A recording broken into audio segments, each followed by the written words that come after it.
Chers élèves, bonjour. Aujourd'hui, 5e épisode sur la symétrie centrale.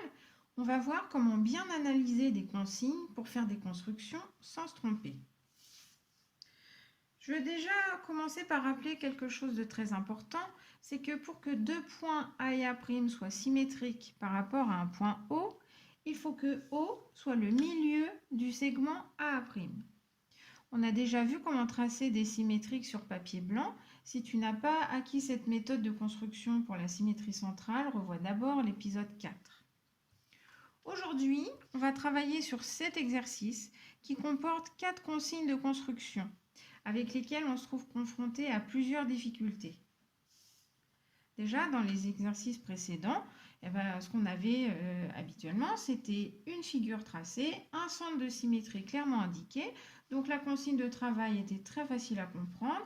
Il fallait tracer le symétrique de cette figure par rapport à ce point. Ici, rien à voir, puisque déjà, il n'y a aucune figure de tracé. On voit juste quelques points, mais qui se retrouvent tous en quelque sorte à égalité, puisqu'il n'y en a pas un qui ressort plus que les autres. Et surtout, le centre de symétrie ne sera pas tout le temps le même. Il va changer à chaque question. En plus de ça, d'habitude, quand on a des points symétriques, ils ont des noms qui permettent de les associer facilement. Ils s'appellent A et A', B et B', donc c'est très pratique pour s'y retrouver. Mais dans cet exercice-là, ça ne sera pas le cas, ce qui ne facilite pas non plus les choses. Alors moi, je te donne 2 conseils pour bien t'y retrouver. Avant tout, avant de tracer quoi que ce soit, évidemment bien lire la phrase de consigne, mais commencer par repérer le nom du centre de symétrie, l'entourer dans la phrase et l'entourer sur le dessin. Mais comment le trouver sans se tromper, ce centre de symétrie? Eh bien, il faut savoir qu'il y a 2 expressions qui sont couramment utilisées et qu'il te faudra retenir pour être sûr de bien pouvoir les reconnaître. Quand on te dit symétrique par rapport à truc, ça veut dire que truc est le centre de symétrie. Ou si on te parle d'une symétrie de centre machin, ça veut dire que machin, c'est le nom du centre de symétrie. Et à chaque fois, le centre de symétrie est bien placé au milieu entre 2 points symétriques. Bon, ben c'est parti pour ma première phrase de consigne. Place le point J symétrique de T par rapport à R. Tiens, déjà, j'ai reconnu mon expression qui m'indique le nom du centre de symétrie. Je l'entoure dans la phrase, je l'entoure sur le dessin, je l'entoure au crayon parce que il faudra que je l'efface en fait avant de passer à la phrase de consigne suivante. Mon deuxième conseil, la deuxième étape, toujours avant de tracer, c'est dans cette phrase de consigne bien repérer le nom des 2 points symétriques. Donc là, je vois, place le point J symétrique de T. C'est ça qui me permet de les retrouver. Donc mes 2 symétriques, ils s'appellent J et T. Sachant que le centre de symétrie, c'est R, il doit être au milieu entre J et T. Je vois T ici, donc ça veut dire que J est de l'autre côté. Maintenant que j'ai compris ça, je vais pouvoir tracer sans erreur. Donc je trace ma demi-droite. Je mesure 2,35, je reporte 2,35. Mon point J se trouve ici. J'ai fini la première question, j'efface ça et je suis prête à aborder la deuxième question. Je vais commencer par chercher le nom du centre de symétrie. Place le symétrique F de L par la symétrie de centre T. Ça y est, j'ai trouvé mon expression. Donc le centre de symétrie, cette fois, s'appelle T. Cette fois, c'est ce point-là. Maintenant, je cherche le nom de mes 2 points symétriques. Place le symétrique F de L. En fait, ça veut dire place le symétrique de L et tu l'appelleras F.